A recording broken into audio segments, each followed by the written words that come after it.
ആലുവ മണ്ഡലതല നവകേരള സദസ്സിന്റെ ഒരുക്കങ്ങൾ അവസാന ഘട്ടത്തിലേക്ക്. ആലുവയിൽ ഗതാഗത ക്രമീകരണങ്ങൾ ഏർപ്പെടുത്തിയതായി പോലീസ്. 7000 മുതൽ 10000 വരെ ആളുകളെ ഉൾക്കൊള്ളിക്കാൻ കഴിയുന്ന വേദിയും അപേക്ഷകൾ സ്വീകരിക്കുന്നതിനായി 25ഓളം കൗണ്ടറുകളുമാണ് നവകേരള സദസ്സിനായി ഒരുക്കിയിരിക്കുന്നത്.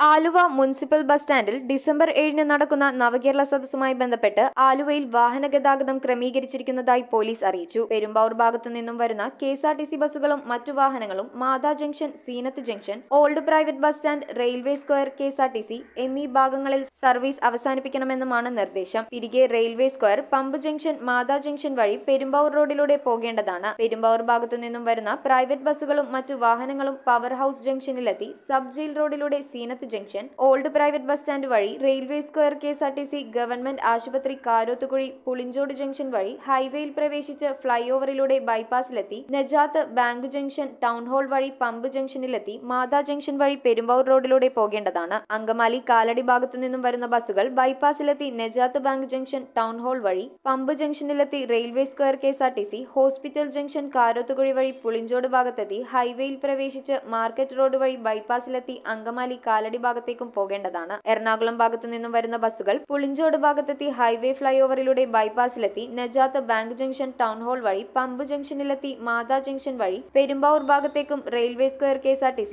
ഹോസ്പിറ്റൽ ജംഗ്ഷൻ, കാരോത്തുകുഴി വഴി പുളിഞ്ചോട് ഭാഗത്തെത്തി എറണാകുളം ഭാഗത്തേക്കും പോകേണ്ടതാണ്. ഡിസംബർ 7 കാരോത്തുകുഴി ഭാഗത്തു നിന്നും മാർക്കറ്റ് ഭാഗത്തു കൂടിയും ആലുവ പാലസ് റോഡിൽ ബാങ്ക് ജംഗ്ഷൻ ഭാഗത്തു കൂടെയും പ്രൈവറ്റ് ബസ് സ്റ്റാൻഡിലേക്ക് പ്രവേശനമുണ്ടായിരിക്കുന്നതല്ല. കൂടാതെ പമ്പ് ജംഗ്ഷനിൽ നിന്നും ബാങ്ക് ജംഗ്ഷൻ ഭാഗത്തേക്കും വാഹന ഗതാഗതം ഉണ്ടായിരിക്കുന്നതല്ല. ഈ ദിവസം പ്രൈവറ്റ് ബസ്സുകൾ ടൗൺ ഹാളിന് മുൻപിൽ നിന്ന് സർവീസ് ആരംഭിക്കണം. നവകേരള സദസ്സിനായി വരുന്ന പ്രത്യേകമായി അങ്കമാലി ഭാഗത്തു നിന്നും വരുന്ന ബസ്സുകൾ ബൈപ്പാസിലൂടെ ബാങ്ക് ജംഗ്ഷനിലെത്തി ആളുകളെ ഇറക്കി Aluva palace road, town hall വഴി പമ്പ് ജംഗ്ഷനിലെത്തി railway square, KSRTC hospital junction, Karothukuzhi വഴി പുളിഞ്ചോട് ഭാഗത്തെത്തി ഹൈവേ വഴി തോട്ടക്കാട്ടുകര സർവീസ് റോഡ്, മണപ്പുറം എന്നിവിടങ്ങളിലും പാർക്ക് ചെയ്യണം. എറണാകുളം ഭാഗത്തു നിന്നും ഹൈവേ വഴി വരുന്ന ബസ്സുകൾ ഫ്ലൈ ഓവർ വഴി ബാങ്ക് ജംഗ്ഷൻ ഭാഗത്ത് ആളുകളെ ഇറക്കി മുന്നോട്ട് പോയി Aluva palace road, town hall വഴി പമ്പ് ജംഗ്ഷനിലെത്തി railway square, KSRTC hospital junction, Karothukuzhi വഴി പുളിഞ്ചോട് ഭാഗത്തെത്തി ഹൈവേ വഴി തോട്ടക്കാട്ടുകര സർവീസ് റോഡ്, മണപ്പുറം അനുബന്ധ റോഡുകൾ എന്നിവിടങ്ങളിലും പാർക്ക് ചെയ്യണം. പെരുമ്പാവൂർ പ്രൈവറ്റ് ബസ് റൂട്ടിലൂടെ വരുന്നവർ കാരോത്തുകുഴി ഭാഗത്ത് ആളെ ഇറക്കി പുളിഞ്ചോട് ഭാഗത്തെത്തി ഹൈവേ വഴി തോട്ടക്കാട്ടുകര സർവീസ് റോഡ്, മണപ്പുറം അനുബന്ധ റോഡുകൾ എന്നിവിടങ്ങളിലും പാർക്ക് ചെയ്യണം. പരിപാടിയിൽ പങ്കെടുക്കാൻ വരുന്ന ചെറുവാഹനങ്ങളും ഇരുചക്ര വാഹനങ്ങളും ഗ്രാൻഡ് ഹോട്ടൽ, സിവിൽ സ്റ്റേഷൻ റോഡിൽ റെയിൽവേ യാർഡ് ഭാഗത്ത് പാർക്ക് ചെയ്യേണ്ടതാണെന്നും പോലീസ് അറിയിച്ചു.